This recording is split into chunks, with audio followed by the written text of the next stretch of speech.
don't want to. No, Mom, no. You can do whatever I want. Okay. Yeah, I have freedom. Okay. Not that much freedom. If you make it, you buy it. Okay. That's what I'm trying to say. That got my attention. Y'all don't know I got a kid to feed. Real talk. That. I was coming out of his education fund real quick. Is your face dirty? My face dirty? Can I get a coat of lotion real quick? Just to be on the safe side? Is that a thing? Is that okay? Coat of lotion. Just a coat. Just one coat.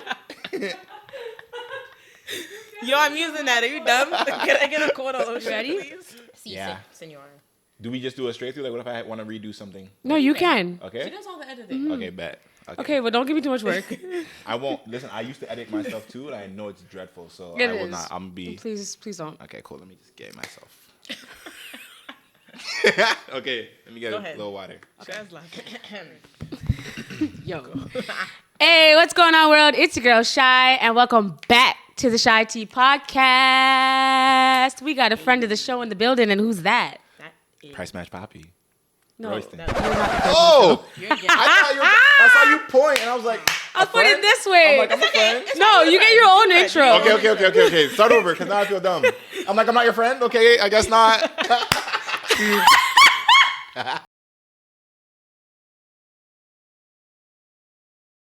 Okay, all right. 5, 6, 7, 8. Hey, what's going on, world? It's your girl, Shy, and welcome back to the CheyTea podcast. Hey, what it is, what it do. We got the friend of the show in the building. Who's that? So Leonora, get into it. Leah. Please. Not me copying you and flinging the mic already. Please. So sorry. We have to, thank you. Yeah. All right. We're good. Listen, we already got another mic, just technical Don't worry. difficulties because, Yeah. some gal don't want to give. Anyways. Shan. Anyways, so we have a special guest with us. If you are watching on YouTube, obviously you can see the clear, immaculate skin. We're going to get into the skincare routine as well, ladies. I got you. But, we got the one, the only, the mortgage. He got you for the low, well, not the low, but he got you for a certain price. This is that price match Pappy. You know what I'm saying? He is that Who's Fly TV. You know what it is? Mr. Royston's in the building. That was better than from the show. Yeah. That was better. Come on, I'm intro. glad. Okay, I appreciate that. I'm feeling very welcome. I'm feeling really special now. Okay, let me get into it. I'm feeling pretty left out though. Y'all had this whole choreography with your intro, and I didn't know what to do. That was important. It's freestyle. I want to do the whole TikTok and all that. Oh. Listen, I can get my little boogie Oh, on you gotta, well. Y'all not the only dancers on this couch, okay? I have to let you guys know real quick, but yes, I feel very blessed to be here. Thank you for having me. Thank you so much for joining us. I've been before. We have a list of people of who we wanted on the podcast, and I did bring it to you, and you're like, not right now, and I was like, okay, no problem. But the time came, and it came now. I forgot about that. Yeah, That was I a busy asked time you. of my life. Mhm, Yes. very busy. Yes, yes. That did occur, and we're okay. here now because I think it worked out for the better. all I that think matters. when you did ask me, I don't think I had as much stuff going on as I do now. That is good things to talk about. So it aligned. It worked out. Yeah. Good. Love that. Glad to have you here. But before we get into the episode, please make sure you are subscribed to the YouTube channel. You hit that bell button so you're notified every single time we post, baby. Also, follow us on Apple Podcasts and on Spotify, leaving us a 5-star review because, we need the reviews, baby, so they can just jump us up to the top. You know what I'm saying? And follow us on CheyTea Podcast on Instagram and on TikTok. We are really close to 500 followers. Jeez. Follow us. Big milestone. And hopefully Surprise. by the time when this episode drops, that giveaway will be coming because, we be giving the supporters that love. Giveaway stuff. Okay? All right, well, let's just get into it because, we're here for many reasons. And one of the reasons is just to follow up with you and what you're doing now and, how you got here. Oh, man. So introduce yourself, Okay. Well, for those of you who are unaware, I am Royston Simon, Mr. Price Match Poppy himself. I still keep that moniker. I'm keeping it to the day I die. But I'm a jack of all trades. I do a whole bunch of stuff. I am a real estate investor. I am a mortgage agent. I am a YouTuber. I am a co-host of a podcast as well. Go ahead and check out Cognitive Capital Podcast. And also, most importantly, I'm a daddy. That's the best title of them all. That's the most important title I've got. I'm big on my title. Yeah. We love Black fathers. Good for you. Thank you. Shout out to Carter. Shout out to him. So yeah, I do a little bit of everything in that regard. I think I'm just really more so just a financial enthusiast. Like that's something that I'm very passionate about. I've been that way for a long time. I think all of us are pretty aware. I've been that cheapskate for a while. But over the years, I've learned to kind of mature and just figure out what's the best way to kind of optimize myself in every facet financially. So I got into being a homeowner by accident. I love this story. I don't know if you guys want me to tell the story. No, tell the story. Okay, share it with class. Back in 2018, I had done my savings. You know, I've been saving up money just ferociously for no reason. I didn't even know what I was saving for exactly. And I went to the club and I was popping bottles. And you know, when that testosterone starts flowing, men start to, you know, they have a little bit of an ego contest. Chest up. Chest is out. I'm like, yeah, what's up? We're popping bottles tonight. What's going on? And there was a guy in a booth beside me, don't know who he was, popping bottles as well. So I'm seeing sparklers fly over there. I'm like, oh, okay, we doing that? Okay. Order a bottle over here. And we're going back and forth. And he approaches me after like a while of going back and forth. And he's like, yo, like you seem like you've got your money in order. Like we should talk. I'm like, talk about what? And he's like, yeah, because you know in the club, like, I don't even know you. Like, what do you mean talk about what? Is this a problem right now? But he was really respectful. And he was like, no, like I'm a realtor, and I'm just celebrating one of my closings that I just had finished. And you know, like I love to help people out if they can get into homeownership or if they have their situation correct. I'm like, okay, let's talk. But I thought he was just literally just blowing hot smoke out of his A, right? And we exchanged numbers. I went home, didn't think anything of it. I just thought it was just someone that was just talking to talk. And the next morning, he literally wakes up like before noon, and that's early for a weekend for me because I don't have nothing going on in my life, clearly. And he's like, yo, okay, so here's everything that I have mapped out. This is a project that I have. It's a pre-construction. All you need is $25,000 down. And I'm like, oh. I'm like, for real? Like, that's it? Because I had about maybe $20,000 saved up. Yeah. And he's like, yeah, this is the down payment structure. And you space it out over the next 3 months. So I'm like, in 3 months, I need to have $25K. I have 20 already. I'm like, okay, I can definitely get an extra $5K in 3 months. I'm like, let's do it. So it was a townhouse. I got it. And in a year, I had a house. And I was like, oh, snap. This is real. Look at popping bottles. You know what I mean? I was like, this is, you know what I mean? So then I had the reality check and the slap in the face of needing a mortgage. Because I was like, I just thought when I put my money down for the house, I get the mortgage too and everything is done for me. Because I'm like, I don't know these things. So when it came down to like a month before my closing, they're like, okay, like, where's your mortgage stuff? Like, your mortgage instructions. And I'm like, what? Like, what do you mean? What do you mean? You should go figure that out and let me know when it's done. And he's like, no, like, this is your responsibility. I'm like, nobody told me this. So I had to go and find myself a mortgage agent to help me find my mortgage at the time. And it was such a chaotic period because I was trying to do everything last minute. Yeah. And then I really got to experience firsthand how crucial it is to have all your preparation done beforehand and not have to run around with your head cut off to get things ordered, because you run the risk of losing your down payment, losing the house, and being sued. And I was like, okay, no, I'm not having that happen. So I actually got my mortgage done, and after vetting a whole bunch of agents who tried to help, couldn't actually help, and this one that did help, he, like, looking back in retrospect, he took advantage of me because I was desperate. No. Yeah. So I was like, okay, you know, I got the job done, but this is my opportunity to learn what I did wrong, and also, like, help people who might be in similar situations. So that was my kind of incentive to kind of learn the mortgage situation, learn real estate and all the things that I should have done before that moment. And here I am as a mortgage agent today who kind of helps people. My niche, I like to help investors, and I like to help also first-time home buyers because I understand what it's like to be in that position.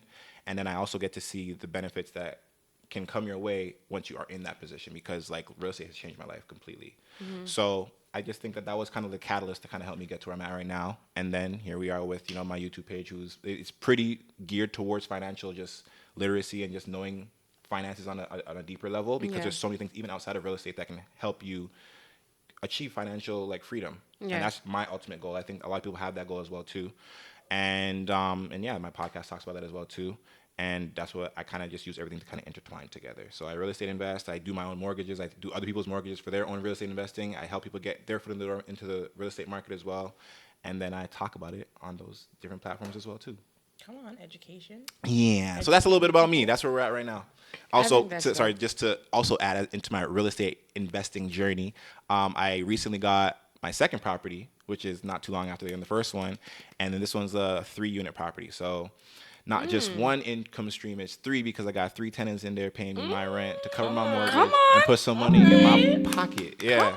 So yeah, that's just a couple of things that I just learned along the way that I like to share to other people because I want everyone to kind of be able to utilize real estate the way that I've utilized it and maybe even better. So that's just my kind of goal and my mission to kind of just help people, especially people in our community, because I think we're playing from a deficit. So So you obviously this was not intentional. You didn't just be like, hey, I want to like get into real estate and get into investment property. Do you feel like you have to have experience or background in it? I definitely think it. Well, I mean, there's only one way to get experience, right? But I think what is more important is just educating yourself and being knowledgeable. So, like I said, I kind of went headfirst into it, and I was very I was in scramble mode because of the lack of knowledge behind it. So my goal is to kind of educate people and help them understand certain things before they get into it so that they're not in that chaotic phase that I have to go through, because it's avoidable. You know what I mean? And granted, I do understand that it's scary. It is something that I think really worries a lot of people, and it can be a little intimidating. But I think for me specifically anyways, like I may not have been actively looking to be into real estate at that current time when I met this guy at the club, but I knew that I wanted to be a homeowner at some point. Like I knew even like at that age, I was like, okay, well, you know, eventually I want to get married. Eventually I want to have a kid. I want to have a house, and I want to, you know, have that dream life that I was kind of envisioning for myself. But I was like, where do you even start? And I think that's the toughest and most intimidating thing about it is like a lot of people are just like, it's such a tall task. Where do you even begin? Yeah. So I think that even though it wasn't something that was necessarily like on my radar at the time of, it's very indicative of the fact that you need to be prepared. And it can look as simple as just saving up your money. Because had I not had the money at that time, that opportunity would have came and passed me by. So as long as like you're in your position where like, you know, you're on top of your finances, you know the power of budgeting, because I was also in a position where I didn't have debt that I was carrying. I didn't have anything except for my car loan.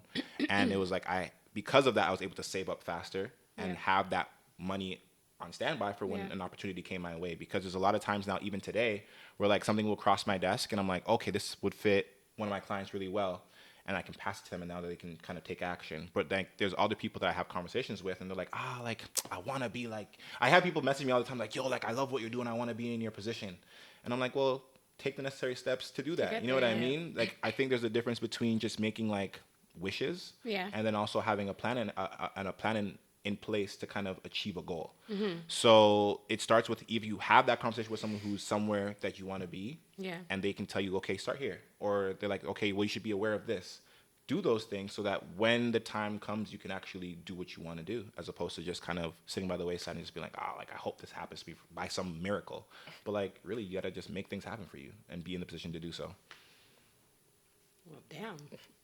Sorry. Come on. Educating the folks. The truth hurts sometimes. You don't even need me here. Just, I'm learning as well as you guys, friends. I'm learning as well. I didn't want this to be like a basic like real estate 101 mortgage for sure agent 101. I didn't want that. I wanted it kind of in a way for people to understand, because I think now so many people want to get into real estate, owning their own homes and properties, and they don't understand the steps that it takes to get there. The foundation to have. It's a process. And a lot of people are like, oh, well, you're up, you got a house, you're this, you're that. Like, especially like our generation nowadays. And we don't have enough, I don't want to say that we have enough people who are leading by example, but I just feel like there isn't enough people who will take the time like yourself to actually cater and share your knowledge. You know what I think it is? I think it really goes down to, if we're talking about our community, like, there's that scarcity mindset where it's like, okay, well, like I have it, but like, let me hoard it to myself because there's not enough to go around, when there really is. Like, there's me helping other people and sharing with other people what it might take to get what it is that they want, and it might even be the same thing what I want to. Doesn't take away from the fact that I can get it still. So that's why I'm very passionate about sharing that stuff with people, because I don't really want to make it to X destination and be by myself. Like, I want to have people that I can celebrate that with mutually, and also like we can share that moment together and that same accomplishment together, because like, what am I really doing it for? Like how the man was popping bottles beside you at his Bro, people, you know his closing. And That's what's what we're all crazy trying to do. what's crazy is we still talk to this day. Like, you know what I mean? Nice. Like it's not a friendship per se, but like we still Yeah. like Well, check check in. in, With, how you yeah, you doing, know what how's I mean? life? He still sends me stuff like, he's like, yo, like if you're interested, like here's this. Well, that's And good. it's like, if I'm interested, I can take action on it. But nonetheless, like to answer your question, like I think it really just comes down to like you don't necessarily lose out by sharing that with people, and it can be the biggest difference maker for that person, right? And I don't know, everyone's wired differently, but like I genuinely feel happy and fulfilled by seeing other people achieve certain goals, because like, it's a daily basis where like I'm talking to certain people and like they're like here at this starting point, Right. and everyone has their own starting point, but seeing where they can take it to in X amount of time, like, and knowing that maybe I may have assisted in one way or another is all the difference. And like you said, like having those examples that people can follow can be the biggest difference maker. Like I didn't necessarily have someone that I was really emulating or following their path. It kind of just happened to me by accident. But I think had I had somebody to really follow their footsteps, I could have done so much more in such a smaller time period. Yeah. So I want to kind of be what I wish I had back then. That's dope. That's So good. what was it like buying black, like for like being a black man and like getting into this? Like, was there any challenges that you faced or any obstacles or anything? He's like, yeah. Where do I even start? He's like, Yo. You know, sometimes they look at us and they don't assume that we might have earned this money to get into it. They assume that, oh, there's like, you just got the money, that's not how you were supposed to. Yeah, So like, it's true. There's you a know? lot of stigmas around it. I feel like, so for example, like I said, when I was kind of describing the whole journey to get to homeownership to begin with, when I was trying to find a mortgage agent to help me find like a mortgage to work, like there were a lot of mortgage agents that did not take me seriously because they're like, hey, yeah. what are you doing here? Yeah. You know what I mean? Yeah, And of like, and course. like they don't say that directly, but I could tell because You I feel can, it from their energy exactly, and like how they're talking to you. exactly. So that was a big, like, it just blew my whole like high. Like I was just like, this is pretty discouraging. So I like, that's why when I did find the one that was willing to help me and he got the job done, like yeah, he did kind of take advantage in a way, but I didn't realize it because I'm like, okay, I'm just so relieved that someone's even willing to help. Work with you. Yeah. Exactly. Some of the disadvantages that I think we face as a black community, like it's just the deficit that we're starting from. You know what I mean? It starts from way before you're even trying to save up for your down payment. It starts from just even how we're conditioned, the lack of tools that we're giving growing up. I didn't have any help financially. You know what I mean? In terms of like getting my down payment. And it's more than that. I'm not looking for a handout, but I think what could go even further than just someone giving you cash is someone giving you knowledge and educating you. I didn't have like my parents to really rely on to even tell me what I should do and how to, like I said, be prepared that my mortgage is going to be coming up. Like that's something that I think that could have been so small and easy to transfer over to me and communicate, and that could have gone such a long way. Had I known in June as opposed to knowing in September when my closing was October, those extra 3 months could have made a huge difference for me. But the fact that nobody was able to tell me that, not to tell me, like I said, even it starts way before you're looking to buy your house. Someone to tell me, okay, maybe I should be more responsible with my credit card. Someone to tell me, okay, maybe going to go get this car isn't the best decision to make in a long-term perspective. You know what I mean? Because as a mortgage agent now, like I'm looking at people all the time. I'm assessing their financial situation and I'm seeing them have, X amount of down payment. That's great. But their debt that they're carrying is so impactful and so detrimental to how much they can qualify for. Right. So just to kind of give you guys like a little bit like a math mortgage gem or intel, when you're applying for a mortgage, when you're buying a house, you have your purchase price, you have your down payment, and then there's the mortgage behind it. Those are the three things that kind of make up what the whole transaction is going to be, right? So if you're buying a house that's for $500K, your down payment is $100K, you have to mortgage $400K. But you have to qualify for that $400,000 mortgage. And the way you qualify for it is basically the lender or the bank is going to say, okay, how much do you make and how much debt you already have outstanding, because what you make has to satisfy that debt that's already outstanding and as well as satisfying the mortgage. Right. So they look at what you can afford a little bit differently than you might look at what you can afford. Yeah. So when you come into a situation now where you're trying to get that mortgage and you already have 3 credit cards maxed out and you have a car loan already, the bank's like, well, you make X amount of money a year, but a big percentage of that is already going to these other debts. we're not going to approve you for this mortgage. So that can be such a big difference maker, because if you knew in advance to not have this credit card maxed out and you're just more responsible and you're more cognizant, then you can make better decisions, because you know, okay, this can impact me this way in a year or two when I know my goal is to be a homeowner. So luckily for me, like I didn't have that much credit card debt just because I didn't really like owing people, period.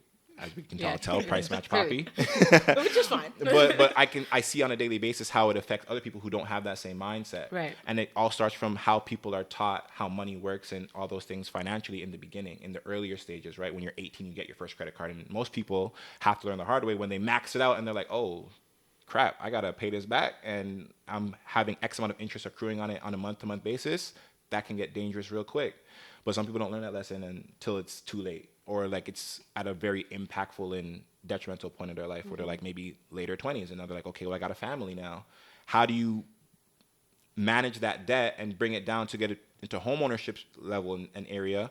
But like maybe you have a kid or two now, and it's harder because now your money's stretching through so many different So stuff. many different ways. Yeah. You have to spread Exactly. it so many So different ways. nonetheless, like, and that's why, like I said, like I take it upon myself to share with as many people are interested in learning. Yeah. How to kind of better themselves, because I'm not trying to force it down anybody's throat. I understand that to teach people, they have to want to learn. Right. So at least me making myself be out there to be someone that they can approach to learn and ask questions, like I'm here for it all day, because I know how much I would have wanted that for myself in that position. So just to follow up with what you were saying. Sorry, I get a little long-winded. No, it's okay. It's fine. Educate the people. To follow up with what you were saying. So you're talking about like having a car loan and having credit cards and all those things. Yeah. What I was taught was that like it was good for you to have credit cards because it shows that you have credit history. You have credit history. Yes. Now, I know you're not supposed to max, and I know it's supposed to be like 30% or something like that of your credit cards. So Yeah. how crucial is the one thing that I feel holds back a lot of people is OSAP. So OSAP is installment debt. So Yeah. it's not like, so what the more impactful one would be revolving debt, like credit cards, because that is going to be based off the balance that you have outstanding. But installment debt, so for OSAP specifically, and this is why there's ways around it, and this is why like I'm glad that I know what I'm doing in this space, because I can help people maneuver better. So your OSAP, if you're currently not paying it back, it's 3% of the balance. That's going to be factored in as the impactor for how the banks are going to recognize it, right? Because you have to be paying minimum 3% of that OSAP loan back. Right. But if you have, like, I know people who have like 100K in OSAP Oh my gosh. or a large amount, but they're paying a very small amount. So for installment debt, like I was saying, it's if it's not in repayment, it's 3% of the balance. Okay. But if it is in repayment, it's whatever your payment is. So if your payment is really, really minuscule, then we're counting that payment. So for example, that person who has that, my client who has 100K in OSAP, their payment monthly is like $30. Don't know how he set that up. Don't have to. I'm not asking. I don't care. But instead of looking at it as 100K debt, we're looking at $30 payment.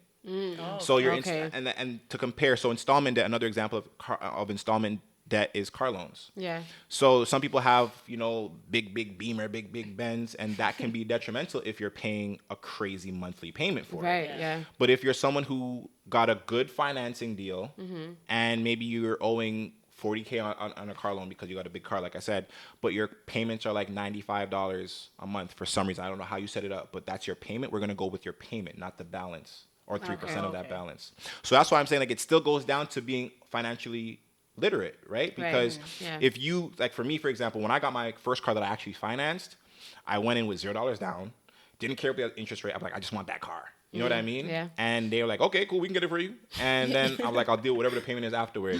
And I was paying like 2 bills is bi-weekly, Oh my God. which is like $400 $400 a month. You know what I mean? But if I was more smart or more aware, I could have been like, okay, well, you know what? How about I put down $5,000 and I stretch it out over this much time so that my payment is only like $95 bi-weekly. You know what I mean? Yeah. Because that would be less impactful in a detrimental way to my mortgage application. Yeah. But since I didn't have that foresight and the knowledge, I just did whatever on a whim. And then doing whatever on a whim, once you sign on the dotted line, you're tied to that. Absolutely. So then when it comes down to like, okay, a year or two from now, and I'm like, okay, I'm ready to be a homeowner. Oh, I have this car loan outstanding and I can't do nothing about it unless I pay it all out, because with car loans and this installment debt, you have to fully discharge the debt for it to not be counted.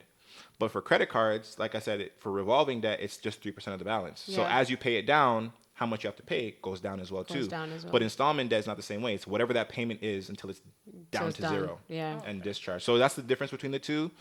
And like I said, it's just things like that I think as a community, we don't have that knowledge. Like, No. I don't know about you guys, but my mom and my dad never really sat me down and said, okay, well, X, Y, and Z about credit cards. They just said, get a credit card, start. Yeah. Which I Yeah. think is still important because you do want to have that credit history.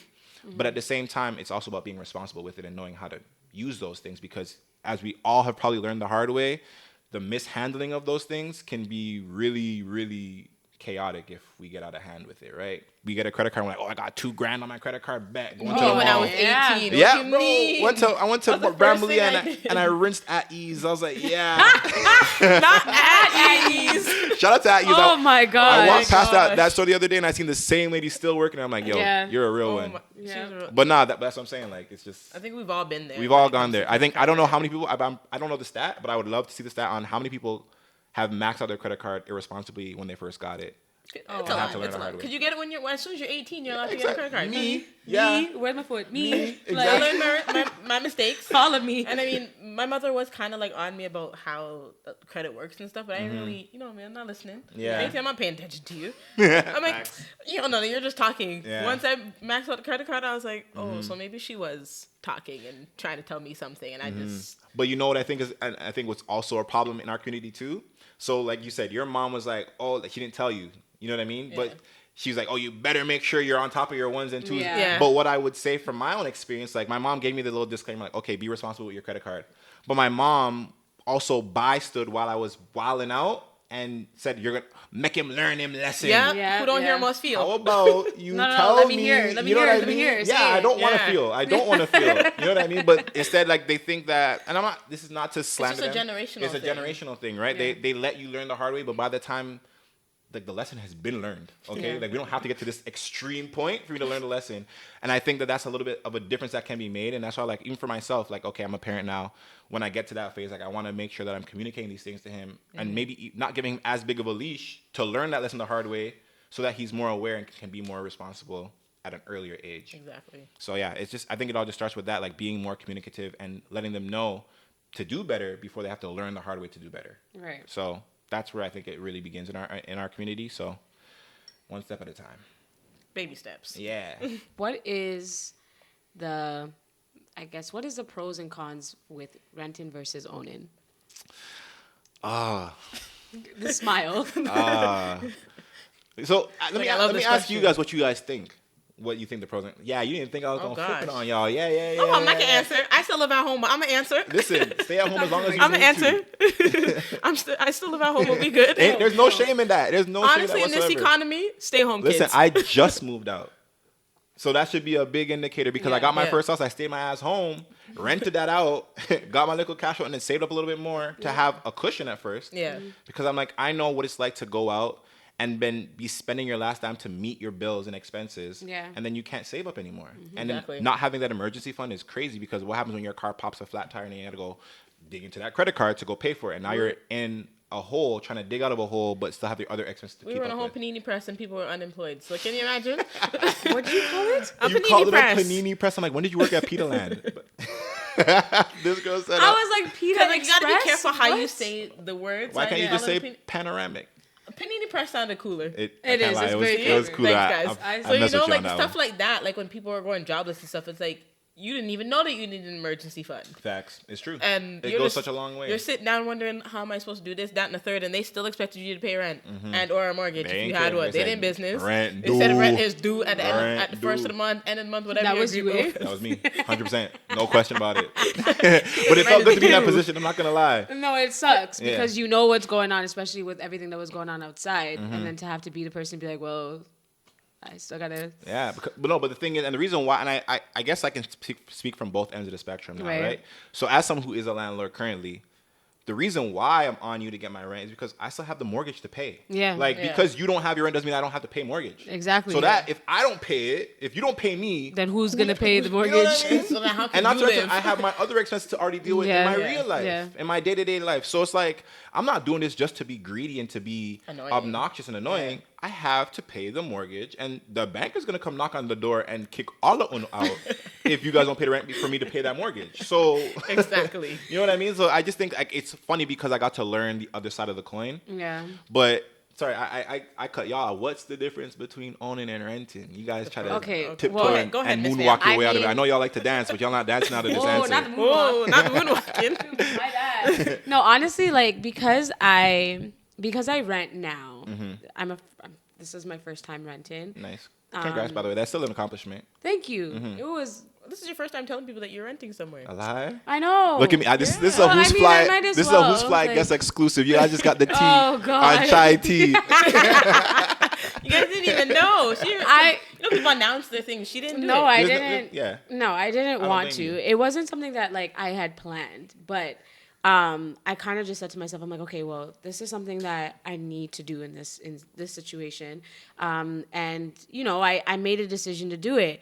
Now the process was just if I could like not go through that again, like the process, that would be fine, and that was just renting. But I mean, what I like about renting so far is that like if I have any issues, it's not my problem. I can go to you and be like, yo, this is what's going on right now. I didn't do nothing. I didn't break it. Yeah. You gotta come You fix have it. less responsibility. Yeah, I have less responsibility. But then when I realize how much money I'm dishing out on rent, especially nowadays, like I mean, I can mute this place. Okay, that's a good price. But boy, let me tell you something, okay? I was a finesser back then, but I'm still a little finessing when it comes to the price, right? I just finesse the correct way now. Of course. So, You live and you learn. yeah, you live and you learn. And I I'm in the realize, you same know, boat. You're finessing in a positive way. yeah, exactly. Price match So, mommy. Go that's ahead. what I'm saying. So I told them, I'm like, okay, this is my income. I'm a full-time dance teacher, and I had to get another job because as much money that I'm making, it's still not enough on my own. So I was like, okay, I can do this. I can go back. It was easy to get back another income, and now I have that income. And it was like the worry for them to rent to me was if majority of my income is going to rent, then it doesn't look like I'm reliable. So it's just as tedious, but I feel like it's even more when you want to rent because they get to ask you any and everything. And I can't say It's no. invasive, yeah. Yeah, like down to my panty size better. Like I'm like, yo, like take me out to dinner. Like you know what I'm saying? Like don't even like, you know, feed me or something. Joe But Byron, what's up? that's what I'm trying to say. Like there was just nothing there. So I was like, all right, okay, they need this, they need that, they need this, they need that. And I'm like, fuck, all right, cool, no problem. So I think that's like what I like about renting. But what I don't like about renting is that it's not my own. So like You got rules. I got rules. Yeah. I can't one day wake up and be like, oh, I want to get a dog. I can't get a dog here. True. And, well, Understandably so. I don't, you know, I don't know. I have a no dog policy as well. Keep no pets. That's somebody else's yard, not mine. Sorry. But you know, like it comes to your mind if I want to like put the sign up on the wall. If you want to paint you want to paint a different color, you can't do that. Right, but it all depends on like who your landlord is. Luckily for me, like my landlord is like a company group. Okay. So they're very like, yo, do what you want, Yeah, just as they're long laid as back. when you leave, it's back to what it looked like. Go do what you, That makes you sense. please. That's pretty dope. So that was like it for me being my first time, like, you know, renting. But then you also want to own. And I also know this is not something that's forever. This is for me right now. Yeah. So There is a temporary feel. there to is a it. temporary feel like this is not like my home. This is, I'm living in somebody else's home, but I'm trying to make it as homey as possible. True. But You're doing a good job. thanks. Yeah, I like it. I like it The here, too. decor is nice. This like person it I here like too. it here It's too. nice. Because I Yeah. live right free You here know, too. and that's how it is. She really does live here. I Right do. now. I Is come it? here Go when I ahead. feel like it. I eat Milk her it. snacks. How you Milk mean? it. She makes me dinner sometimes. It's nice. It's nice. You're living the best life right now. Most Yeah, she definitely. needs to relax Milk it it. because just now I'm gonna start coming to the back and I'll be like, hi, hello. No, but I feel like that's like what it is. But I think there's like a stigma on renting. Like it's looked down upon. Like, oh, you don't own your house. You don't. But it's like, yo, it's so much more. So it's like, I think, first of all, just to touch on the stigma, I think it's very unnecessary. Like, I feel like that stigma is largely, it's funny because I think it's mostly people who are not homeowners themselves Yeah. also looking Saying down these on other comments. people who Yeah, are renting, yeah. which is weird. I'm like, what do you have for yourself? you can't even pay rent. Like, how you gonna talk about You're at me? home with your mom. How you gonna talk about renters who, you know, Facts. and it's not an easy task at all. You know what I mean? Yeah. To handle that, like you said, that financial responsibility every month is a task in itself. And the way I look at it too. So the reason why I was prioritizing being on the owner side, and I first and foremost do not look down on anybody who's renting, Right. because I think there's a lot of upsides to renting as well too that a lot of people kind of maybe overlook. So for owners, like you said, you like the aspect of not having to, like, if the pipe bursts, that's not your responsibility. Come fix it. I got it exactly. Yeah, As you the gotta come landlord, fix it. I gotta come fix it. Mr. Simon. 300. The whole gubby just gets sprawl out. Sorry. But like, I gotta go fork out that whatever expense to go fix it, right? To go put it back to livable state for you. Yeah. So people like to say, "Oh, well, landlords are all hoggish and they're greedy," but really, at the end of the day, too, like, sure, there might be this upside in me having maybe cash flow because I'm charging you a little bit more in rent than what I'm paying in mortgage. Yeah. But a lot of the times, that excess is gonna end up going right back to you in terms of upkeep for the house because you don't have any upkeep to really manage yourself. Yeah. I have to handle all of that. The biggest upside for me for ownership, and from an ownership standpoint versus renting, is so when you rent, let's just say your rent is $2,000 a month. I'm just gonna use a round number. Yeah. That's $24,000 for the year. Where'd that go at the end of the year? To somebody else's pocket? Yeah, like it's gone. It's Yeah, in the it's air. It's just done. You're never yeah. getting it back. But like for me, when I pay $2,000 in mortgage, that goes to paying down my debt, which is the overall mortgage loan, and then whenever I sell that house or I refinance it, that's equity for myself. Exactly. So paying down that mortgage actually is like it's like a forced savings account when you Right. think about it, because when I sell the house or I refinance it, that's equity that I can actually realize in the form of cash. So I'm gonna get that money back at some point.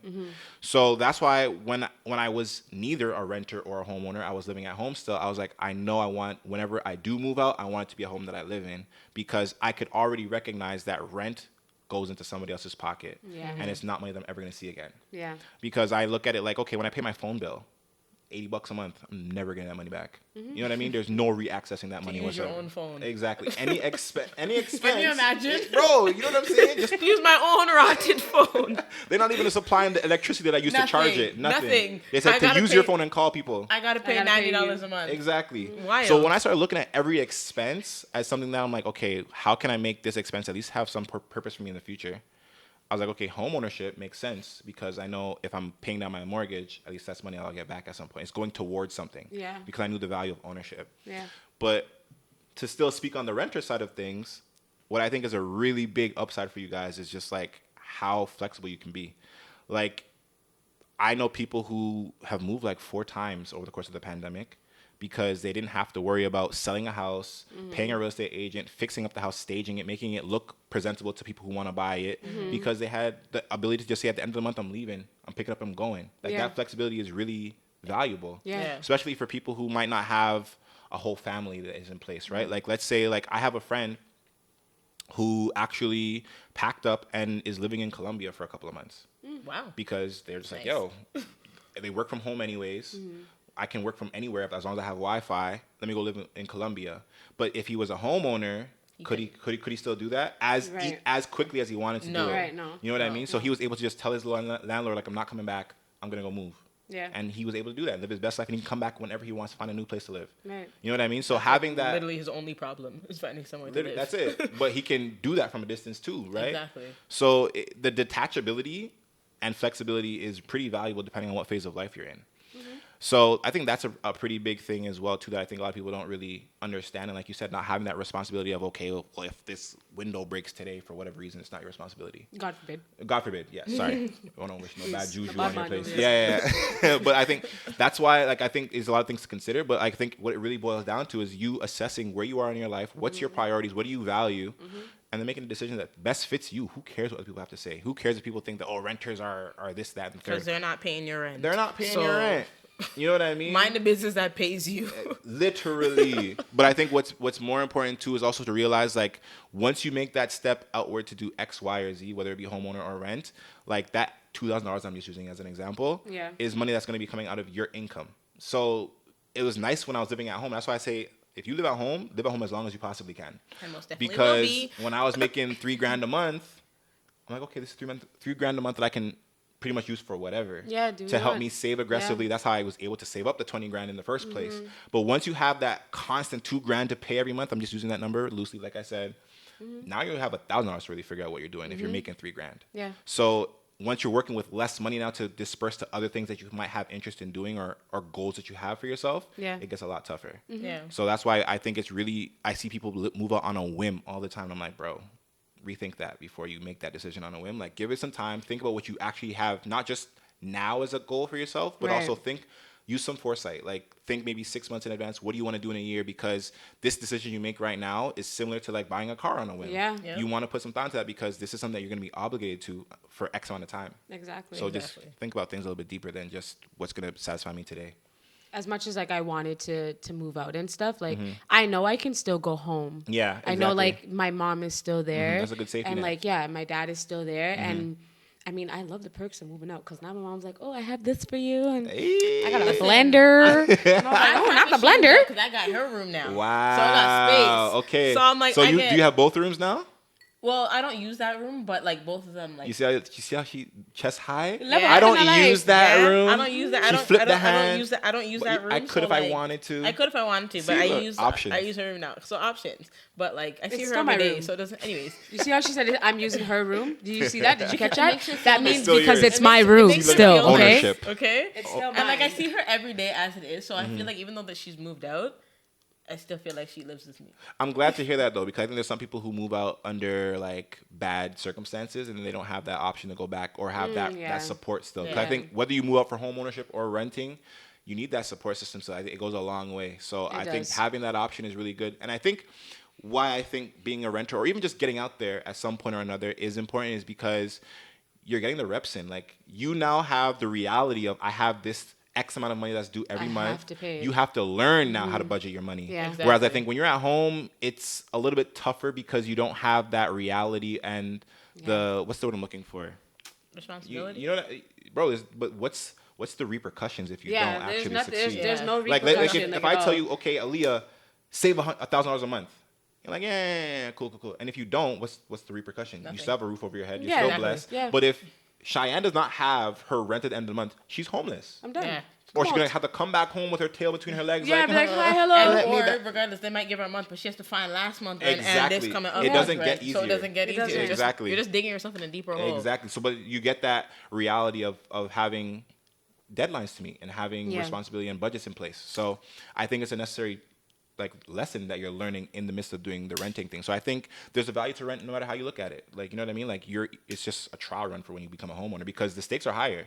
I'd much rather have a landlord that I owe X amount of rent to rather than the bank repossessing my house and putting it up for sale while I'm living in it because I didn't pay my mortgage They on can time. do that. They can don't do have that. to tell you. 100%. What? You're behind on your mortgage? Will you get told? Come on, that people and don't now know. and they also can sue you. Like that's Exactly. You know what I mean? Like the stakes are a lot higher. So it's better to learn at the stakes being lower. Before something bad happens when you're in a Exactly. bigger situation. Exactly, because it's not a game over here on this on the home ownership side. I'm telling you. So purchasing a home. Me and my sister want to get a house. Okay. We say, okay, she wants to get a pre-build. I'm saying, let me get an existing home. Which What's your one? best Which one would option? you suggest us to do? Ooh, there's no clear cut like- answer. I know there's no clear cut, But but I would ask you, okay, what's first of all, how far away is the pre-build, time wise? Like, is it a year? Is it a year out? Is it 5? Because I'm seeing pre-construction is all 2028 coming soon. First of all, that's not soon. that's not soon. Will I Not be even a here? little bit. Will I like literally like I gotta ask breathing? myself? Yeah, like what? What will the world be here? Like, what's gonna happen? The, No. the world almost wiped out last year. Yeah. 2028. What are we gonna look like? Yeah. We couldn't even handle a little flu. Like, what are Like, you talking that's what I about? say. So I don't know. Like that's the one question I would ask. But I think as well. So what I would ask you as well is, where do you stand right now? Do you have the opportunity to buy right now? Because I think pre-construction is a really good solution for people who maybe don't have everything in order right now. So it's more than just not having your down payment in order. It's like I said, is your debt going to be in order for you to qualify for that mortgage? Because okay. if you sign up for the pre-construction today, but it closes next year, you have that whole year to figure out your financial situation because it's not until next year you have to get your mortgage. Right. So let's just say you have bad credit, like a bad credit score. You have this year Yeah. now to increase your credit score. Right. You have this year now to go pay off your credit card that maybe it's been maxed out, but you have now the year that you have an incentive, you have a goal now, you have a deadline. I have to go and pay down this maxed out credit card. Let me go and take action and do that, right? Right. So I think there's a lot of benefits to that. Having that kind of timeline now to kind of benchmark yourself and kind of achieve certain things that may optimize yourself in the future. Whereas if you're trying to buy right now, but your debt's all frig up, it's going to be difficult for you. So having yourself the ability to kind of lock in a price, because we're seeing prices do stupid things these days. If you go get that pre-construction today and you sign on it for today, that price is set in stone until your closing date next year. So you get today's price at next year's time. Right. Yeah. When we all hear Fat Joe, yesterday's price is not today's price. But in a pre-construction situation, it is that price. Exactly. You know what I mean? So that's the biggest upside for me. And that's why it was really good for me when I got that house, because I bought it in 2018, but I lived until 2019. So even when I moved in, I had equity in the place because the value went up. Right. Because I was still locked into last year's price. Yeah. So there's value in that. But I think also, like, if you don't have the time to spare and you are in position to buy right now, I would say go for something right now. You know what I mean? Like, I know people have, like, let's say you were pregnant. Yeah. Sprinkle it on me, please. Thank you. Yeah, you hear that? I can say his name? Yeah, of course. Tristan! Yeah. 10 to this. This is your goal. Carter needs Bregins. Yes. I'm telling you. Yes, I'm calling you out. Carter Bregin dog in preschool. Are you dumb? So I was like, yo, I shouldn't say this, but no, you can say his name. I'm pushing all of the parental feng shui onto you. And I like how you just. I just like auntie. Yeah, not me yet. But okay, so for example, let's just say you had a family and you were going to be due in the next couple of months. Yeah. You want to be able to have your space. Yeah. So maybe you don't have the time to wait for the pre-construction to be done in a year or two. Maybe you need a place right now. So I think that's why I say there's no real one clear-cut answer. I would really have to assess, and you should assess as well, what's most important to you now. Is it time, price? Do you have time on your side? Do you have everything in order right now? Maybe you need to use that time to kind of get yourself in order. Right. And then kind of, because you can also use that time now, like let's just say with what your situation is right now, you qualify for a house that's $500,000. But you know your goal is something that's a little bit more than that. Right. So maybe now if you take the time to put in a plan in place to fix your situation for next year, maybe you can qualify for something that's going to be close to like $1 million. You know what I mean? So, but having that conversation, like even just you guys asking that question is where I would tell people to start. Like, have that question, speak to someone that's a professional, myself, and then like I can let you know like what's your goals, where you at right now, and then let's figure out what can be realistic for you in X amount of time, because that's where you can start to put a plan in place and then execute. Like I said, for me, like me not having a plan in place is why I was in scramble mode. But if I had done taken the proper steps and done the due diligence beforehand, I could have probably got something a little bit better and probably something even quicker than I actually have to settle for. So it's just, I think that's really where it starts, just even asking these questions that people might think is stupid, but like, no, it's good questions. It provides a lot of clarity for yourself and you learn. Yeah. Right? Is that kind of like going into like investing? So like say somebody wants to invest in like maybe like Bitcoin, Forex, or even invest in like an older property versus a newer property. What's like the pros and cons of that? I think personally, first and foremost, I think we're in an economy right now in a time and an era where you need to invest, like in some form or another. I'm not going to tell people what to invest in. I think as long as you're doing some form of investing, because we're seeing inflation is crazy. Like you go to the grocery store 2 months ago, and what you bought it for then, it's definitely not the price. The corned beef is about $7 now, and I just don't understand. Right, that's a luxury meal now. People used to talk about corned beef. It's a luxury meal, guys. I was just telling your mom this, I was like, delicacy. It is. No, let me just pause the question a little bit. Go ahead. Let me tell you something. I went to flipping Walmart, and I'm like, you know what? Long time and I'm the corned beef, you know. So I'm just walking down corned beef aisle. I'm like, hey, what? I'm walking down, and I'm talking to your mom. I'm like, yeah, I'm gonna go look for some corned beef. Bread. Our mom. I know she keeps saying your mom. It's our mom. Yeah, mom. For a loop without like your mom. It's a thing that we do. Yeah. But anyways, so I walked down and I go look at the price. I looked down and I was like, yo, that was $6.49 for one tin of corned beef. I'm like, yo, it's two for $6. Yeah, nah. Brother. The corned beef is expensive. That's a luxury. Yo, at one point in time, people used to be like, oh, you eat corned beef? That's poor people food. It's poor rich, gourmet rich. Where? Listen, I'm gonna cook the corned beef. I'm gonna add some ketchup and some onions to that bad boy. I'm gonna give you a tall glass of wine, and we eating that bad boy. You mean that's a luxury? Yo, what do you mean that's luxury?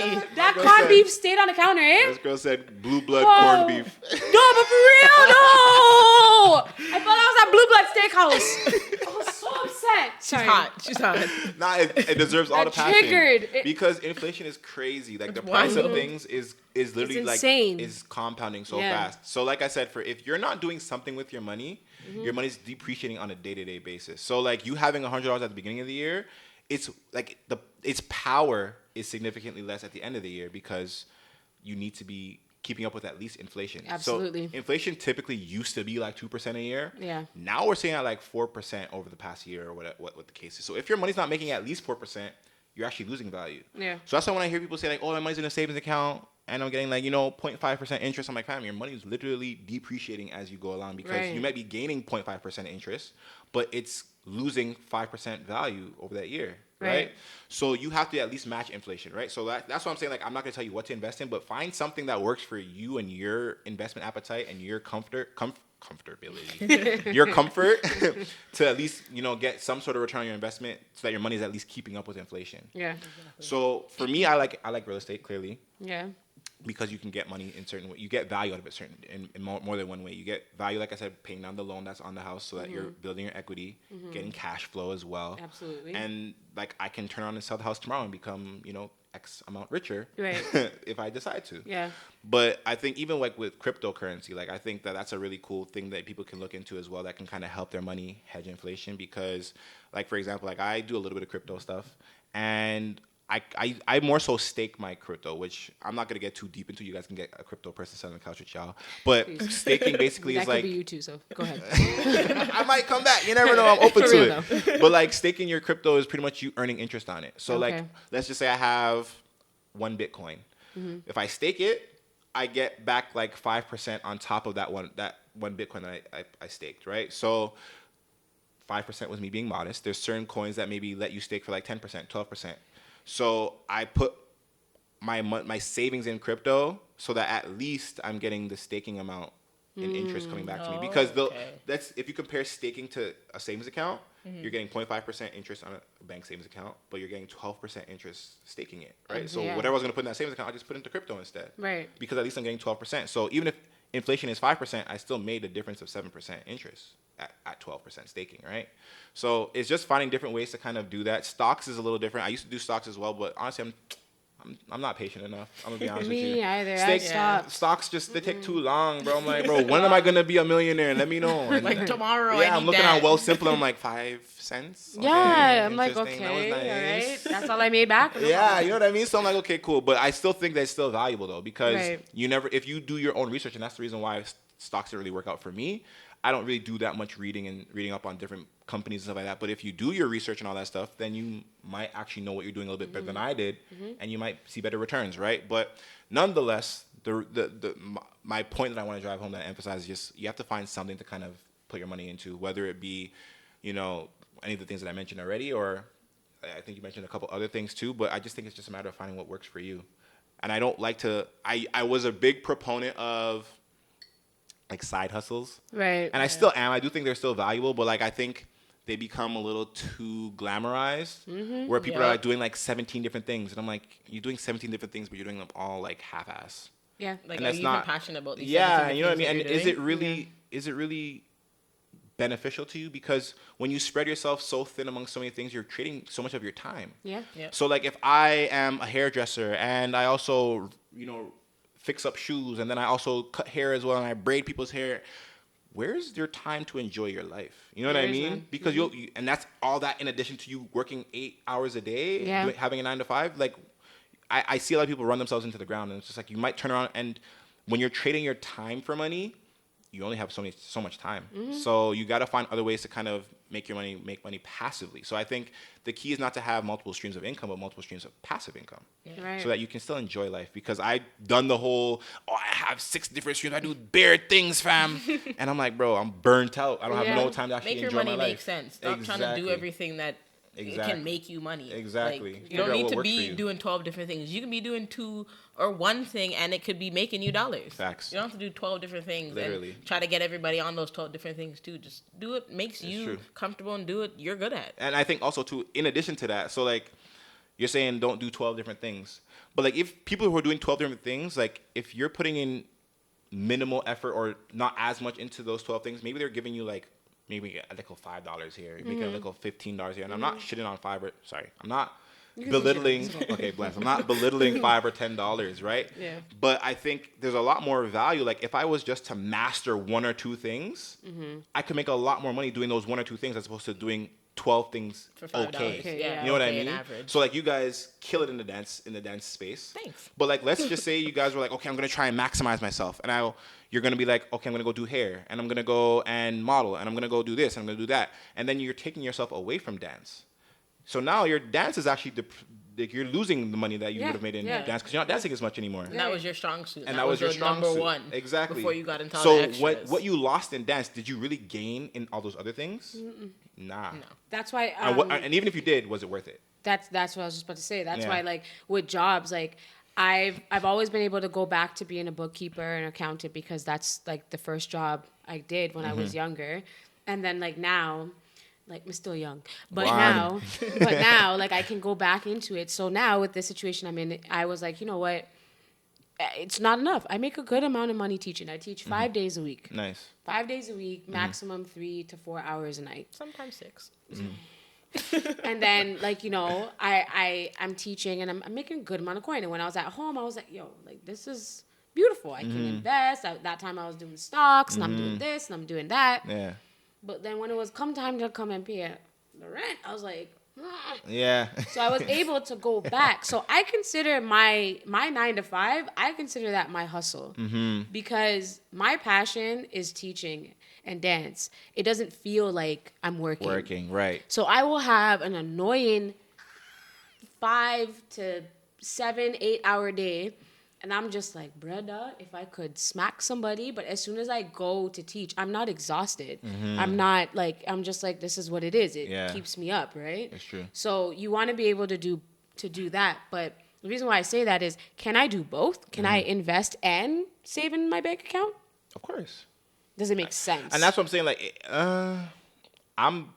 it's tough because I'm biased. Like, I'm anti savings account if you're talking about banks because I'm just like, it has to make sense. And I just told you guys it doesn't. Like, if your interest that you're getting in that savings account is not getting you at least inflation, like, what are we doing here? I'm losing money. You're losing You know what I money. mean? So I'm probably the wrong person to ask about bank savings accounts. No, you are the right person because also you're I need cheap, to know and I these love you things. for that. Yeah. But I need to know these things. I need As to know somebody who these saves things. their Yeah. money in a bank. So Yeah. I'm just like, so what exactly should I be doing with my money? And like my boyfriend is somebody who sees investing, and I don't understand There's so many it things. Yeah. because So there's many so math many behind it, things. and I Yeah. just don't And I'm get like, it. I know if I just keep putting the money over here in the bank account, I know I understand it and I get it, like tax-free savings, I get all of that. That really does nothing. But I'm trying to compromise so that we both can kind of be comfortable doing what makes us uncomfortable. So like that's my battle. that, yeah. So like I'm trying. I thought maybe you're gonna sway into the bank, but right now it's not working. So when he Yeah. sees this episode, Yeah. I know. Don't tell me you told me so. Okay. He's gonna watch I've it and be like, "Yo, heard it, why but is Royston against me? He's talking about he's talking about savings account. This guy's And then now he's So gonna then when just you're be ready like, to "That's get- my guy." When you're ready to get your savings money that you've been saving or you invest in, how does that work? Because like for a bank now, like say I have my money in a savings account, I can just go into that account and get it yes, and just take it out. it's But- liquid. But with other things, when you invest in something, you can't. Is it as easy to just go and take out? So it depends on what you're doing, right? Like Oh, like okay. Well Simple. How easy can you get your money off Well Simple? I think it's like 2 days. It's 2 days. Yeah. 2, 3 So I mean days. that's Yeah, not business that's days. not a Okay. huge roadblock. It's not yeah. Crypto's like within like minutes. Okay. Real estate is a little bit tougher because, like Okay. I said, like I have to go through that process of like staging. If I'm trying to sell my house, right, that could Yeah. be a time process. Because with selling a property, like let's say I put my house up for sale today. Let's say next week you're like, I want to buy it. You give me an offer, and I'm like, cool, offer accepted. Your closing date might not be for 2 months, so I don't get paid for 2 months. Right. Oh, Right. okay. So real estate might have the highest ROI in terms of like return on investment, but it's also one of the more. It's less liquid. So it's Yeah. less liquid. Just means how quickly can you get your money. Right. So that's why it's all about really just gauging what it is that you do, but also diversifying, right? Like having some things here that's easily liquidable, and then also some things that maybe can yield you a better ROI, but maybe it's not as liquid because I won't need it as quickly, right? But I think more so than anything, and yes, I'm price match popping and all that, but what I've actually learned over the course of time and these last few years, It's the chin scratch. I had to Where'd do you the chin learn? scratch. It's less about money for me. Like it's Oh. Wow. it's still about money. It's still about money, just less, a little bit less. I have to clarify. That is Y'all got a strong. little too hype when I said He's that. such a bird. It's still about money. It's still about money. But about money. I think I put a lot more value into like time and enjoyability of Yeah. life. So I know like a lot of people who are like really like trying to figure, okay, like I gotta get this bag, I gotta hustle, I gotta figure out what's this, that, and the third. But I'm just like, well, what is your goal? Like I know for me, I really just want to make sure I have as much time available to spend with my family. Right. Because I got a little 1-year-old and I know how precious those moments are. Yeah. I got a girl who I'm just like, yo, I love to spend time with her. I like that family. I like our family dynamic. I don't want to be at work slaving away. I don't want to be trying to do other things after work as well. Right. That is going to keep me away from my family. Because if you're doing everything to provide for your family, what's the biggest thing that's going to be most important to them? Spending time with them, right? Quality time. You know what I mean? Like, as much as I do want to shower them with all these material things and having them set up financially, I also want to be there. You know what I mean? That I think I realized it the most when I was like I said, I was doing a whole bunch of stuff for money, and I was just like, yeah, I have 7 things that I'm side hustling. And then I was just like, yo, what's the point of having all this money? I don't have no time to actually spend it. Like, come on now, you know what I mean? But all that to say, like, I still think it's important to invest. So I think it's just a matter of you figuring out what's your actual like appetite, like in terms of like what are you comfortable with. Yeah. Are you willing to kind of have something that's less liquid so you can get more money? Or are you going to be like, okay, I need to make sure that if I need my money back by 2 days from now, it's there. Yeah. Right. And I think just another thing that I think is really like an option for some people, because I think I don't want people to think it's just crypto, stocks, and real estate. Like there's other things that are out there too, like for example, private lending. Like I got into that space a little bit recently. And for example, so like let's just say I have $5,000 and someone needs $5,000. I can lend it to them for X amount of time. I get to dictate how long it's gone out for. I can dictate if I'm even going to lend it to them, period. And I can dictate what's the price. I'm like, okay, Know about that. bro, it's there. You know what I mean? And I realize it in the real estate space because there's people all the time who are investing in real estate specifically. So they're doing Right. like a flip. Yeah. They're doing like maybe they're doing like a renovation of some sort, and they need some money now, and they'll pay you back when they finish the project itself. Right. Which makes sense. Exactly. Yeah. And if you secure your money against that asset, which securing just means like it's collateral, like that house or whatever is going to be something that I can use to get my money back for sure at some point or another. It's like a lien on your house. Exactly. So if I lend you X amount of money and I charge you 15% from it, but I'm going to get it back in 3 months because that's the terms that I gave it out to you at. It's a 90-day loan for $5,000 or $10,000, and I'm making 15%. Where else can I do that? That's what I was just supposed to say. Like, That's how do very you do smart. that? Tell me how to do it. Listen, Tell I me got how you. to And know. this is why you need to have a good mortgage broker in your I'm- pocket. I'm glad we had this conversation because other than dance, real estate has been an interest that I've been interested in, but I just didn't know where to start. And like I don't like school, so I was like, I'm being honest here. I don't Yeah, like school, so like I'm with you going on to that. school, I was like, I don't want to go to school and get my real estate license. Yeah. It's like how can I experience real estate and learning without actually having to go to school? So like I mean like obviously you need to school's important, kids. Stay in Yeah, school. 100%. But like this kind of You hear that? You better know your book. sorry about them. But like this conversation is kind of giving me an insight on There's I other can options. there's other options for me instead Yeah. of me having to rush and go to school and Yeah. try to do A, B, and C when I know Exactly. that's not for me. Because I think even if you were to become a realtor, and I say this just because like before I chose mortgages, I was actually contemplating real estate agent. And I think what's more valuable than just going to school and getting the paper that lets you become a real estate agent is experience. Like, Yeah. how much do you actually know? How much have you actually done? Because you just learned in school. So how much things have you actually Exactly. done in the real world and dealt with real people? And I think, okay, let's compare anything. You go to school. We all went to school to some capacity. Went to college. Someone just did high school. But how much that you actually learned in that institution did you actually apply Nothing. in whatever you went to afterwards? Also, now I still Nothing. can't figure out the X to the Y to the Z Bro, to the I bring over to haven't used TA. what- algebra Holy. one day in my life. Not one day. Like, what's Not time? never once. Exactly. Like But what was most valuable to you actually becoming good at your job was experience. You learned Yeah, the most while exactly. just doing the job itself Yeah. or being in that space. Yeah. So I think that there's a lot of value in that. So like you said, having these conversations, figuring out that there's different options for different things. If you can do this in real estate, you can do that. You can do any other thing. You don't have to just be like, okay, I need to be a homeowner to learn or I need to go to school to learn. There's other ways. I personally, before I even got into deep into real estate and even into mortgages, bro, I was on YouTube. YouTube University, I graduated with top of the class because I was on period, that. as he should. Bro, everything is on Everything's YouTube. on Everything is on YouTube. I'm on YouTube telling people how to do Yeah, X, Y, we're and on Z. YouTube. You know what I mean? That's what I'm saying. So Everything's it's on just like YouTube. it just really comes down to how badly do you really want it? Because if you want it, you're gonna find it Exactly. before you have to go dish out X amount of money for it. Exactly. Yeah. And I think it's really necessary to do that because I got to get a feel for it before I was just like, okay, let me go and deep dive into this. Before some people just deep dive and they don't know if they actually like it, and then they're like, I don't want to do this no more. Yeah. So get a good feel for it for free, and then go and pay for it if you actually like it. You know what I mean? It's Price hard. Match Poppy tips. Right, I'm telling you though, it's just with all the Bitcoin and just like I was saying, like trying to adjust, it's so hard because there's so many scammers. Yeah, there's a lot of misinformation Some out of there. them there. Like I'm saying, and it's like you don't know where to go. So I think like I'm gonna make that. This is why we have conversations like Yeah. this. And that's what I'm Who are in it. saying. Yeah. So we can run And away it's from good the that scammers. you're giving value to people who don't know, or that like they can, like I said, everything's on YouTube. Mm-hmm. They can get that insight because now like I want to invest and I want to grow more. And then you said private lender. I said, how do I do that, Bro, So it's like there. I got you. You know, like I Yeah. want to get into that because again, eventually I want that to happen. I want to see, my sister get it. I want to see I get it. I want to see like I know my brother's doing it right now. So like and like my parents and they have their home, and even right now like my parents are renovating our house and we're just building it up. It's Exactly. been there for years. Yeah, you have a Over blessed house. 20 years. The house is fire. I'm not Yeah. gonna lie. The barbecues at your crib are still legendary to this day. Is that not fence gonna get into fixed? that conversation. We don't even know what barbecue. What barbecue? What happened? What barbecue? I have no idea what this man. I don't know this man. I don't know this man. If I seen him walking on the street, I would know him. I have no idea. No idea. But no, we've lived in that house all my life. And Crazy. how old am I? 26? Hold on, now let me read the go ahead. Nah, you can laugh. You're cutting that part out? No, it's staying right there. Wait a minute. What barbecue? Oh, BBQ where? Not the Oh BBQ. my god, that was a good laugh. I'm sorry. Okay. Go ahead. No, it's okay. So we've lived in I'm 26, so we lived in that house for almost 27 years. Yeah. And that's why I brought up the question about should people invest in older model houses, only because I live in one.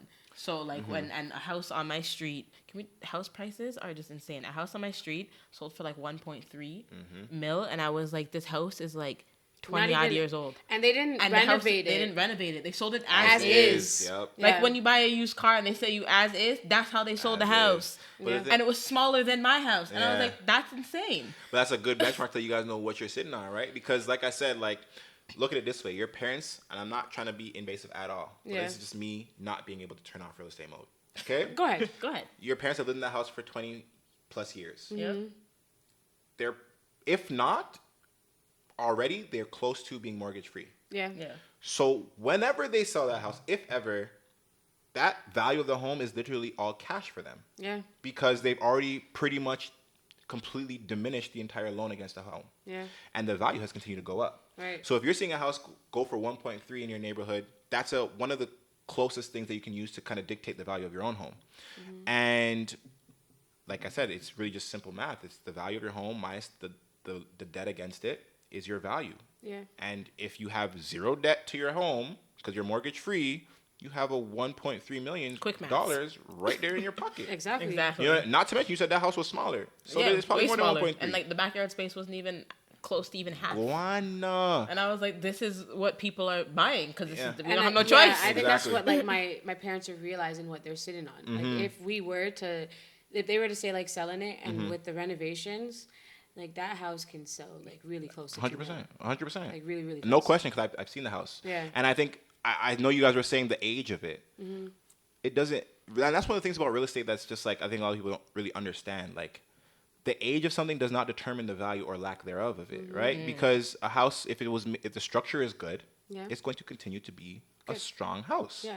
So the value of it is going to continue to go up. Its value is still there. And that's why I think a lot of people I think we're seeing a lot of people do a lot of shifting right now. And this is the power of real estate in the long-term gain of things, right? Because like I said, if you're mortgage-free, that is all value for you, depending on what you want to do. But another thing that's really impactful too, so like let's just say, I don't want to use your parents because I don't want to talk their business. Yeah. But let's just say it's me and I live in $1 million home and I've lived there for the last 20 years. Yeah. Let's just say I am mortgage-free. Let's just say I'm mortgage-free. So I'm going to use 25 years because that's the typical mortgage loan time frame. Yeah.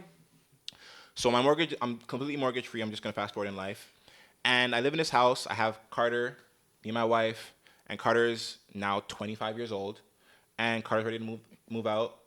I no longer need all of this space anymore. Right. I sell my home. I downsize.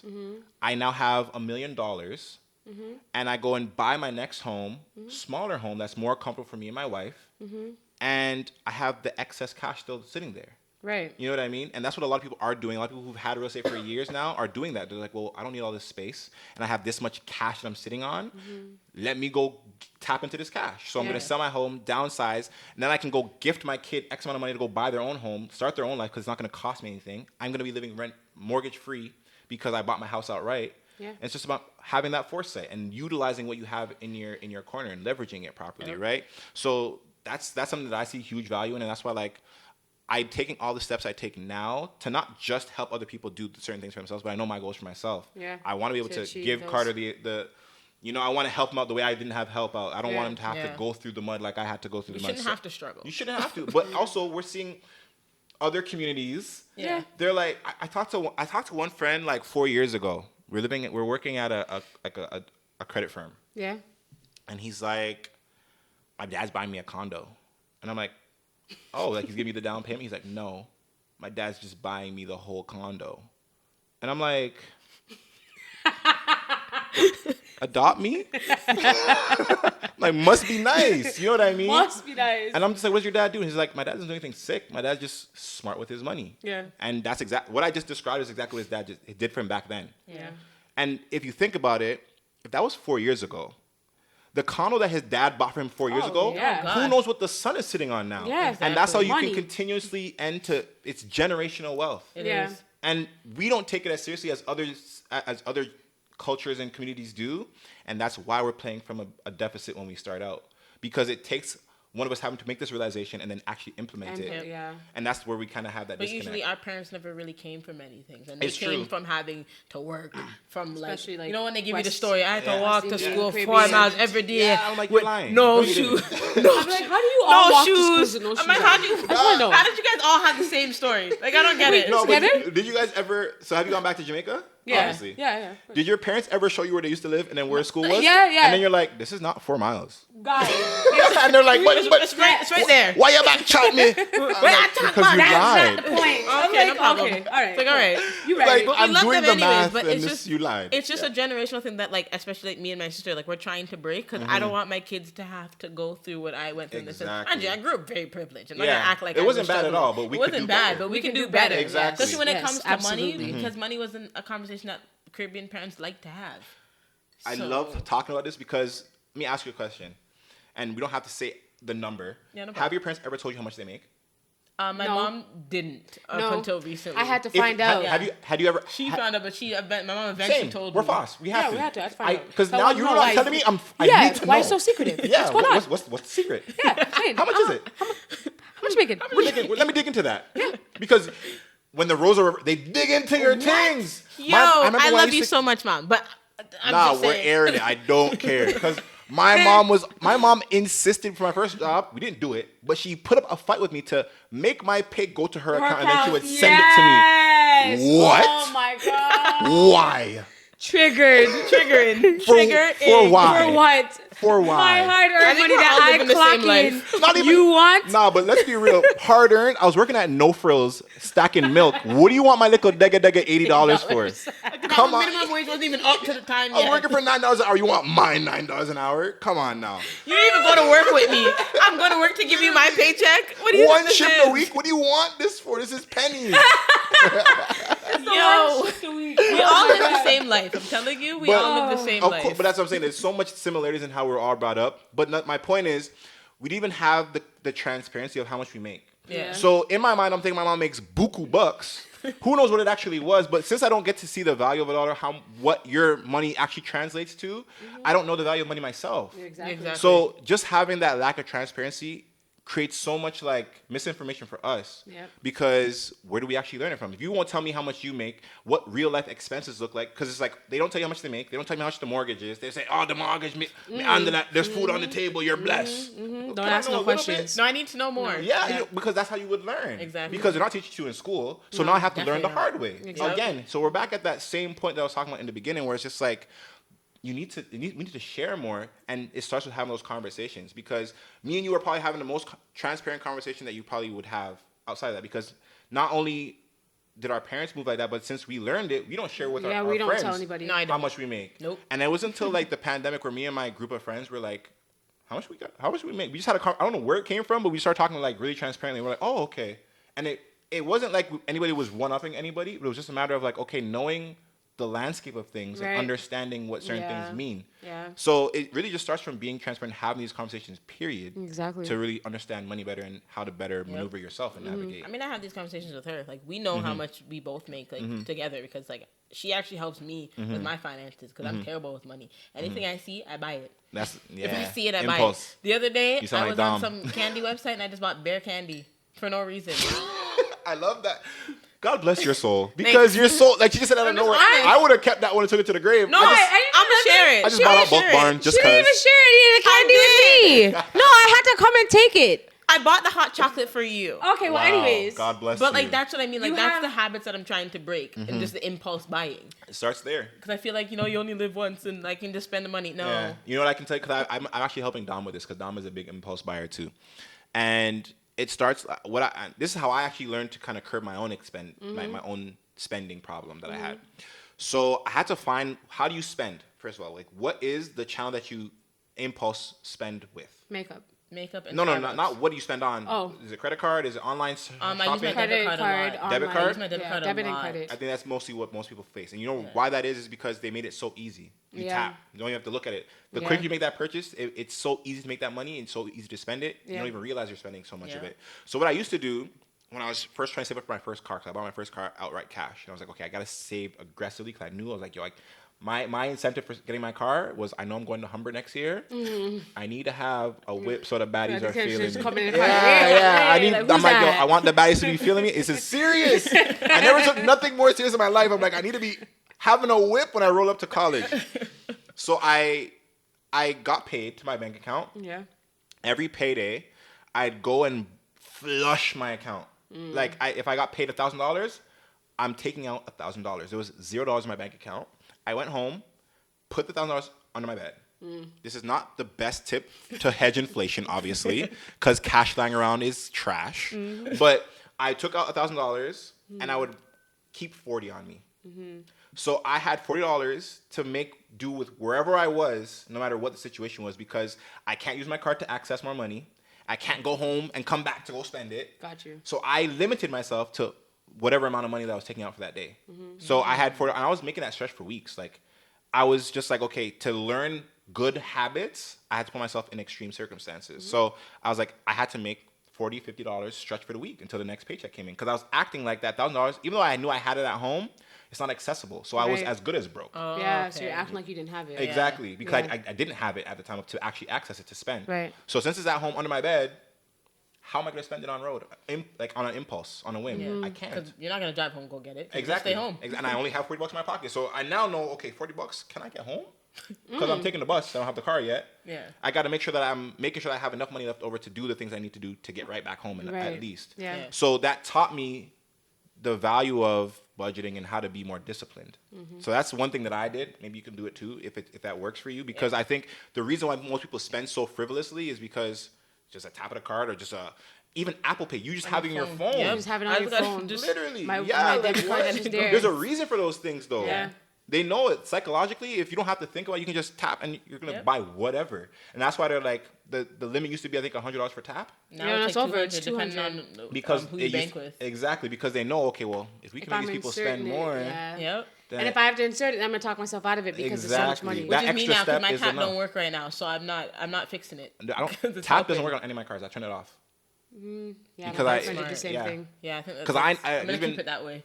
Do it. There's been bare times where I was putting in my pen, I'm like, Do I really need that one? Yeah. So that extra couple seconds actually made a big difference for me. So that's why I'm like, yo, I don't even want to have the ability to know that I can tap.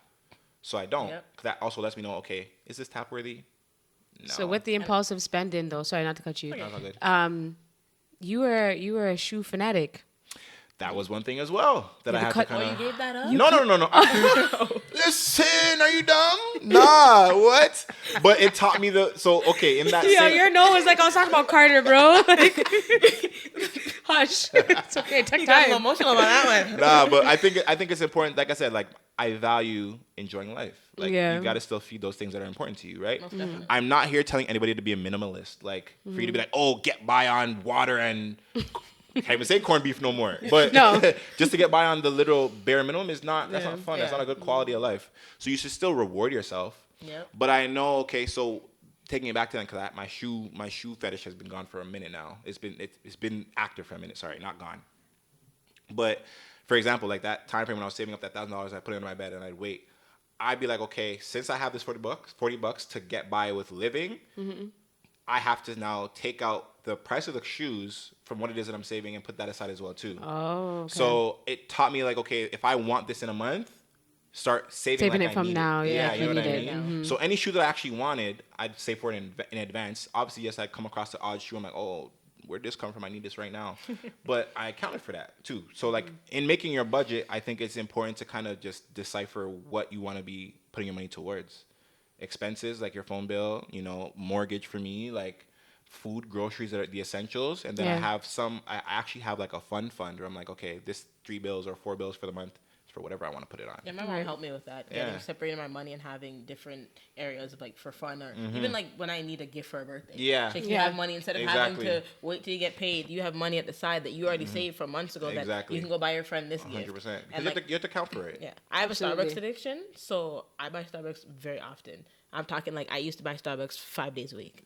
And I had to cut myself back and literally look at myself because I just got my first car. And Congrats. Big up yourself. Thanks. That's still Yo, go on. Thank you. I just got my first car, so I'm just like, you got a car payment insurance, sis. You better cut that Starbucks habit back. Yep. So we went from 5 days to 2. And gas is hella And expensive we do it. too. So a lot of Listen, things we you gotta do it account Monday for. and Friday. So to start of the week and to end off my week very nicely, that's how I do it. You know what's good about that you're implementing for yourself? It's not just a money budget, it's also a time budget. Yep. So Yeah. you saying that you're only going to fill up on Mondays and Fridays lets you know that you can't just drive here, there, and everywhere Yeah. from Tuesday, Wednesday, Yeah. Thursday. Yep. Because what I used to do was like, okay, I'm just on the road. And my gas was clearly not staying in my vehicle. Me when I first had my car, I was just like, yo, let's go And everywhere. you love to drive on E. running very big risks, yes, but I'm working on it. But nonetheless, like it's just discipline in all facets because Yeah. if you're just running up a muck on the gas tank, that's more money coming out of your pocket, Yes. quicker and more frequently. Yeah. So I think that's important too, and I'm glad that you're learning that. Trying to think still, you still live at home and It's you don't not have like rent it to hurt. pay. That one came No, from the because gut. it's hard being an adult. Yeah, it's like it's difficult. hard. It's really hard. It's difficult. You It's know? trash. Bro, I need a refund, but No, right for real here. though. And that's what I'm seeing her go through things. Obviously, she's not suffering, but I'm just like, damn. You know what I think as Let well me too? just catch you at home a little bit because I'm fine. I'm If you comfortable. don't need to, stay where you're at. I'm telling you. You mentioned Starbucks, and I feel you on that because I have a Tim Hortons problem, and it's just a convenience thing. It's there. It's I want just a right quick there. I drink. live closer. I live close to both. Yeah, Both. So either or. Scary hours. Scary. But I think Literally, one's right here, one's right here. the reason why it's so scary with those small impulse purchases is because it's so small that you're thinking it's not doing. It's not a You're big thinking deal. that the little $7 coffees. Yeah. Well, I drink espressos. 7. Starbucks is like when I put well. This is why I'm a Tim Hortons man and not a Starbucks man. Actually, What? in my defense, friends, I finessed my way to get my drink for $3.45. Once. No, all the time now. How? Because I use the app, and instead of getting like a latte, which is basically more milk than coffee, I just use espresso shots and put in the flavor that I want. So I'll get like 3 shots of espresso with like caramel with oat milk, and by the time I add that up on the app, it's $3.40. I'm sorry, at your $7 girl. is still blowing my mind. You're I That's spend funny. how much- outada, like chest $8. high. Oh, because our drink that we like, the strawberry side with lemonade and peach juice that with pink one? raspberry, Yeah. That looks It's fire. It's $8. delicious. I had a little It's- sip one of those a couple days ago. I was like, It's It's delicious. It's expensive though. But it's It looks $8. expensive. Baby. It's $8. The way how I For be lunch. spending, I don't want it anymore. Clearly, after that, it's I sobered up. $8 and And she buys 40 one, like, cents, every day. and I buy it like every other day. No, I really looked at myself. I was like, Shine, what are you doing? Yeah, but But- do the math on it. It's It's like no, $300 I already did. Yeah. So How much did it come to? It's like $300 So I a was month. spending when I was budgeting for my place. I was spending for you. $425 a month on Starbucks. Are you serious? Yeah. If you were spending That's probably like 425, a fifth that of your means rent. I was spending the same amount and Yeah. or more. Yeah. That's gross. That's I'm not a gonna lie. month. That's No, that's- disgusting. no, That's That's more than my That's car payments. wild. This is therapy. I'm session, sick. guys. I need help. Look at Help. the camera and say, "I need help." I need help. I'm Cheyenne. I am an addict. Oh, they don't Yes. know her last name, by the way. Cheyenne Shantae. We're gonna go shout out Mr. Simon on the Oh, podcast. yo. Hold on, did you hear him say? You said it. I said said it Mr. first. Royston. You're called like like Simon. She So calls herself move. Cheyenne Shantae. Cheyenne Shantae. I'm sorry. Yeah, well, don't worry. I'll just lower that down. But But yeah, that's disgusting. Like I realized, like now that she said that, that means I spend just it's as disgusting. much. And you realize how much it is, And right? and I could save that into something else. So I'm gonna give you guys a little tip on how to kind of help yourself create discipline in like convenience purchases. Okay. Because this is what I did to stop going into Morton so much. Okay. But it's still gonna require some discipline, so it's not like it's gonna be completely fix your problems. Okay. don't So raise you your said voice. $400. That's wild. Yeah. That's Not wild. him No, emphasizing it's I'm not even wild. gonna try and come close to that. I'm not gonna satisfy that demand that you have for that drink. That's cut yourself. Relax. Cut it down. Cut it down. Sorry. Okay. But let's just say you want to limit yourself to that drink twice a week. Yeah. Okay, is that reasonable? Yeah, it is. Cool. So the drink is $8, you said? Yeah. So 8 times 2, 16. 16 times 4 is 64. I want to quit maths. You know? So let's just get a gift card for $65. And that's your gift card. That's your budget for the month. When that card runs out, there's no more Starbucks for the month. My mom said that to me the other day. Yeah. Wow. Yeah. Good job. So your budget. Mom, you were right. You're welcome. Let's shout out to your mom real She quick. said the same thing. She's Yeah. like, put that on your gift card, and once that money is done, No more stop Starbucks. using it. Exactly. And I'm like, okay. That will teach you the discipline and okay, I need to limit myself. And it's do that. reloadable, so reload it at the beginning of the next month. Wow. So you're paying in advance for all your drinks. So yes, that might suck a little bit, but you're not gonna overspend on it now. And Right. you can think about it as it being free because you're not using your money. Exactly. You're using the gift card. Exactly. Makes you feel better. A little. If that's what floats your It boat, does. go ahead. It does. Listen, let me Because have it's not free. Listen, let me it's have not this, free. okay? Let me said it have make my you feel moment. It does make me feel better. Wow. Oh my But god. yeah, was good. Go ahead and use that tactic, and that applies for everything. Like use it for gas. I use it for gas. So I'm like, well, I have to be a little bit more flexible with gas, obviously. But certain things that like there is a gift card for, like go ahead and use it. Like those gift cards are free. You reload them with your money. Absolutely. But now you can use something to kind of benchmark and limit yourself, so that you're not overspending on Over, something. yeah. Yeah. That's I'm gonna Wow. take. Listen, this Hope you guys episode learned is stuff. very, Yeah. very needed. You're welcome. No, for real though, you are welcome You because are I'm bringing welcome. in some great people here, eh? You know what? So y'all better be like it, like Don't leave me hanging. yo, like, high five. Yeah. Like this video, damn it. Comment on the video. Hurry up. Tell us what you Ask some learned. questions, dog. Hurry up, dog. Drop it in the comment section. This real wasn't quick. free. I mean, well, like he's my good friend, but you know. But this wasn't free gems They're for both nothing. Aquariuses, so you guys are. Oh yeah. You guys are Listen, I'm crazy. not We're even not heavy- talking about that because I'm not heavy into that, but let me tell you why I don't say happy birthday to Royston You don't anymore. say happy birthday to him? Excuse me. He answered me. Yeah, I do. No, say- no. I got you. Okay, no problem. Go ahead. I'm Am I going born. to get dragged? Yeah, before you I- are. All right. I'm born before him. My birthday is February 1st. You were born February 15th, the Correct. day after Valentine's Day. Yes. I've been friends with you since 2012. Something like that, yeah. 2012. Okay. I turned big 30. Okay. So did I. No, relax. Yeah, that's why I didn't catch the milestone with you, buddy. So, anyways, so I turned big 30. Okay, I had a big shenanigan party. Miss Dom's like you know, she liked the picture. She's like, "Happy birthday, beautiful." Royston just liked the picture. I was like, "Oh," and then when I checked him, he's like, "Listen, if I like it, that means I'm saying happy birthday." Yeah. No, it doesn't. Not when I'm your big friend, okay? You're gonna say happy birthday to me because I'm gonna just remember February 15th like it's just the day after Valentine's Day. I don't know you. I ain't saying nothing. Do you know what I did? No. Did I DM you happy birthday? Did I say happy birthday? No, you didn't. Yeah, scratch your chin. You didn't say nothing to me. And that's why answered I me, kept so I that feel like we're same good. energy. I was like, you know what? I'm not saying happy birthday. And now all I acknowledge is Carter. Carter, happy birthday. Oh, he just celebrated. I know. his Happy birthday, young Happy youth. birthday. Go outside. Your daddy, not so much. I deserve that. You know what? And I You can't say nothing. It's okay. go ahead. Y'all and just like the video Like, on comment, his behalf for subscribe. not saying happy birthday to Cheyenne, please. No, but I okay, and I'm gonna be honest with you because it is a little bit of projection. Okay.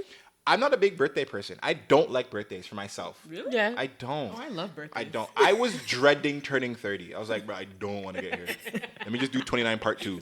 But 29 plus 1. yeah, Yeah. 20, yeah. That's what I say. 29 plus 2. Because I don't love birthdays myself, I'm like, do I have to really get it? I'm sorry, because like when it comes to birthdays, like I'm not enthusiastic about birthdays myself. So it's tough for me to really get hyped for other people's birthdays, which I'm not excusing. So I'm going to take the time to be the bigger person because I know everyone loves for Royston to take accountability. Take accountability. Take Yes. accountability, Royston. for your past Get up! mistakes. Get up! Okay. The door is over there to the right. So I'm getting booted too? No, I want my happy birthday, then you can leave. So I'm going to take the time to say, you know what? I'm sorry, Cheyenne. Okay. Happy 30th birthday. 31st. I know, but I'm saying happy you're 30th. Oh, okay. Yeah. Okay, go ahead. I'm going to go and take accountability for what I messed up with. Okay, no problem. Go ahead. And happy 30th birthday. Thank you. You're very welcome. Thanks. I wish you many more. I'm going to actually do it like I would do it on text. More life. Big blessings. Big bottles. More things coming in life. You know what I'm That saying? emoji is the... And then now when you say the 31st, it's just 30 plus 1. Yeah, just happy 31st birthday. Yeah. Okay. All right. No problem. I All right. can't. Go get him, Tiger. Thumbs up. Yeah. Listen, it's complete. Anyways, Outside.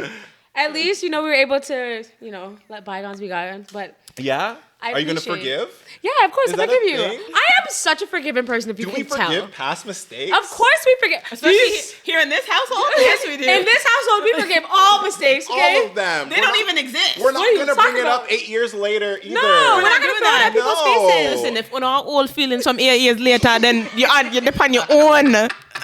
Okay. Yo, that was some hard back patrol. Oh my gosh. So sorry. I was Just a little PSA. Shelly Ann. Just a little PSA. I'm gonna need that cut so I can post that everywhere. I got you. Take Okay. time. Holy. Like, comment, subscribe. Thank oh you. my gosh. Listen to us on Spotify and Apple. Oh my gosh. Anyways, thank you for joining us today. Nah, thanks for having me. This was fun. Great. It was great. I appreciate you coming. Long time friend. So, I've always wanted you to be here, support, share some gems for the audience. And I hope you all enjoyed it. Let them know where they can find you. Where can they find you? Well, where can you find me? You can hit me up on Instagram. You can follow me. Who's Fly? WHOSFL _. Hit me up on YouTube as well. Who's Fly TV. Actually, y'all have been on my YouTube channel. Oh, the shoot and the shot. Yo. Wow, we have definitely. We actually have a I need a part video that two. we didn't even actually get to air yet. I still have it. Which one was that? Don't worry about it. Okay, no problem. All right. No, like it was a good episode. That was past me. We need to updated me. I'm grown now. So we could do some more. So then look out. Absolutely. Look out, we might just have the Yeah. the CheyTea. The shy, not shy. It's shy. Shy tea. Because her name is Cheyenne. Cheyenne, shy tea. Yo, get out. Get out. True. But nonetheless, hit me up on YouTube as well. Who's Fly TV. Also, you guys can check out the Cognitive Capital podcast where I'm talking money, real estate, finances. More of these conversations. all day, every day. Yep. And I'm here, there, and everywhere. So feel free to reach out. Even if it's just to have a conversation. Like I said, I just like to talk, bro. So hit me Yeah. up. Love that. Love that for us. Thank you so much for tuning in. You already know the drill. Make sure you're following us. Make sure you're following us on Instagram and on TikTok, CheyTea Podcast. Listen to us on Spotify and on Apple Podcasts. You will find all of our previous episodes and our latest episodes. So why not leave us a little 5-star review and do the damn thing. Also, subscribe, like, comment, all that. Hit the bell All of button. them things You're there. going to see more videos. You're going to see more special guests. Who else is going to join the couch? Okay? All right? Couch. And I appreciate you I'll all. warm it up for y'all. We out. Peace. Later days. Invest your money. Invest. Stop buying $400 worth of Starbucks. Hey, can we stop talking about All right, it? episode's done. Cut.